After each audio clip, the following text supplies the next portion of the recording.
What's up tout le monde, mon nom est Maxime Ouellette, vous écoutez un shit qui existe et cette semaine je fais les choses un peu différemment. J'ai choisi de faire une vidéo sans montage, sans coupure, sans musique d'intro. Si je cherche mes mots, je les cherche, that's it. Et surtout c'est une vidéo qui est enregistrée sur mon téléphone, donc je sais pas à quel point je vais aimer ça. Si j'aime pas ça, je le publie tout simplement pas. J'ose espérer que je vais aimer ça puis que je suis pas en train de tout faire ça pour rien. Bref, ça on verra ça plus tard. J'ai la chance cette semaine de vous parler du livre Les Glaces de Rebecca Dérap. C'est un livre qui est paru chez les éditions de ta mère. Un gros merci aux éditions de ta mère de m'avoir envoyé ce livre-là. Et je suis vraiment content en fait de commenter celui-ci cette semaine parce que je trouve que ça fait un beau contraste avec la Sarzen dont j'ai parlé la semaine passée. Donc la semaine passée on avait un livre qui était couvert de flammes, cette fois-ci qui est couvert de glace. Non, ce n'est pas une pièce de théâtre qui porte sur le réchauffement climatique. C'est plutôt une pièce de théâtre en fait qui porte sur un sujet tout aussi important qui est celui des violences à caractère sexuel. Donc c'est des histoires qui s'entrecroisent, qui finissent par être toutes liées les unes aux autres. Et j'ai adoré franchement ce livre-là. J'ai beaucoup aimé le ton. Oui, il y a du drame, oui. C'est un livre qui est souvent triste, mais il y a aussi quand même un côté un peu drôle dans les dialogues, dans la manière dont c'est construit. Je pense que le pathétisme de certains personnages ressort extrêmement bien. Honnêtement, j'ai vraiment embarqué dans l'histoire. Je me le suis clenché super rapidement. J'ai trouvé que les personnages étaient amenés vraiment à leur paroxysme, étaient amenés jusqu'où ils pouvaient être amenés. Par contre, ça manquait peut-être un peu de réalisme dans la mesure où est-ce que chacun de ces personnages-là va atteindre ses quêtes, mais ben, chacun de ces personnages-là va atteindre ses quêtes. C'est pas tout à fait vrai, mais les personnages féminins, à tout le moins, vont atteindre leurs quêtes. Et c'est là que je trouve que il y a peut-être ce manque de réalisme-là, c'est que les femmes sont beaucoup dans l'action hein, dans ce livre-là, alors qu'on sait en fait que la société crée une certaine inaction en fait de la part de certaines personnes en ce qui a trait aux violences sexuelles. C'est pas à cause des personnes en fait qui en sont victimes ou qui en sont témoins, c'est vraiment plus à cause de comment la société est construite. Donc oui, ça manquait de réalisme, par contre ça faisait écho au discours qui se retrouve à plusieurs endroits. Discours d'inauguration de la Fédération Saint-Jean-Baptiste en 1907. Je me rappelle plus le discours de qui par contre, je m'excuse.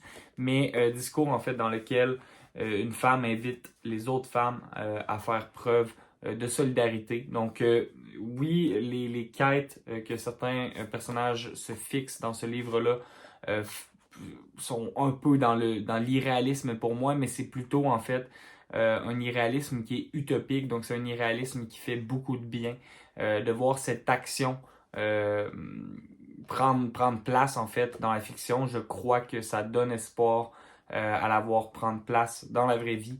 Et c'est un message que je trouve super important. Au niveau des personnages masculins, parce que là je parlais beaucoup des personnages féminins, ben on les trouve pathétiques, on les trouve bien poussés en fait, parce que c'est le genre de pathétisme auquel on peut s'attendre de la part de certains hommes. J'ai beaucoup aimé l'hypocrisie des personnages. Je trouve que c'était important en fait de montrer que il y a plein de gens qui trouvent ça trendy d'être woke puis qu'ils sont pas vraiment en fait. Puis ça c'est quelque chose avec lequel j'ai beaucoup de misère dans la vie.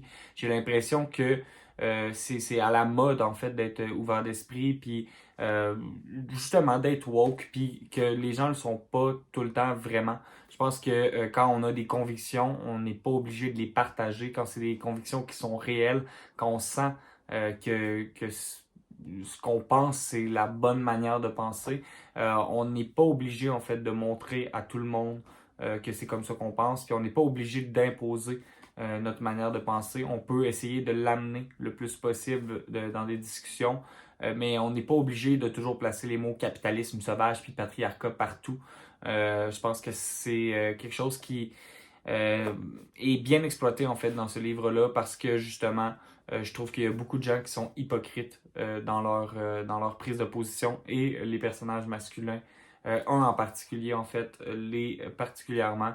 Je pense que dans son cas à lui, dans le cas de ce personnage-là, c'est pour peut-être rattraper en fait ses actions passées. Je pense qu'il est conscient du fait qu'il a merdé. Je pense qu'il s'est amélioré avec le temps, mais je pense qu'il y a un boulot en fait à faire de venir s'excuser tout simplement et non pas d'essayer de montrer qu'il est non mais rendu woke.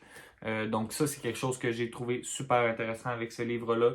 Je trouve que tous les personnages en fait étaient très très bien développés. L'histoire est excellente. Le livre se lit tout seul. Les dialogues sont crédibles. Honnêtement, c'est un livre que je vous conseille très fortement, et pour son thème, et pour la construction des personnages, et pour la construction de l'histoire. Vraiment, un gros coup de cœur. C'est dans les bonnes pièces de théâtre que j'ai lues cette année. Donc, je vous le conseille très fortement. Je pense que ça a quand même bien été. Je ne sais pas ce que vous en avez pensé. Vous me direz dans les commentaires si vous aimez ça, ce format-là. Mais moi, je l'aime bien. Puis surtout, je sais que j'aurai pas de montage à faire. C'est les séries au basket. Mon équipe perd 2-1. Je m'en vais direct là, en fait, écouter le match 4 Knicks Heat. J'espère que ça va bien aller pour pour les Knicks. Puis je me mettrai pas à parler de basket pendant 3 minutes. Je vous remercie d'avoir écouté cette vidéo-là. One love. Peace out. À la semaine prochaine.